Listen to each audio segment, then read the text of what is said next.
आंध्र प्रदेशामध्ये चेंगराचेंगरी झाली आणि तिथे 9 भाविकांचा मृत्यू झालाय। श्रीकाकुलम इथे व्यंकटेश्वर मंदिर आहे आणि त्या मंदिरामध्ये चेंगराचेंगरी झाली। मृतांमध्ये 8 महिलांसह एका मुलाचा समावेश आहे। आताची महत्त्वाची बातमी आंध्र प्रदेशमधून आपण पाहतोय। दर्शन रांगेची रेलिंग तुटली आणि त्यामुळे दुर्घटना घडलेली आहे।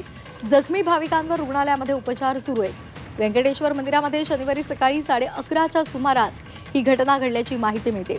कार्तिकी एकादशी निमित्ताने मंदिरामध्ये भाविकांची मोठी गर्दी झाली होती आणि या गर्दीमुळे दर्शन रांगेचं रेलिंग तुटलं आणि त्यामुळे चेंगराचेंगरी झाल्याची माहिती मिळते। आंध्र प्रदेशमध्ये चेंगराचेंगरीमध्ये 9 भाविकांचा मृत्यू झालेला आहे। व्यंकटेश्वर मंदिरामध्ये हे भाविक आलेले होते। एकादशी आहे आणि त्या निमित्ताने मोठ्या संख्येने भाविक या मंदिरामध्ये दाखल झाले होते आणि त्याच वेळेला दर्शन रांगेचं रेलिंग तुटलं आणि त्यामुळे चेंगराचेंगरी झाली।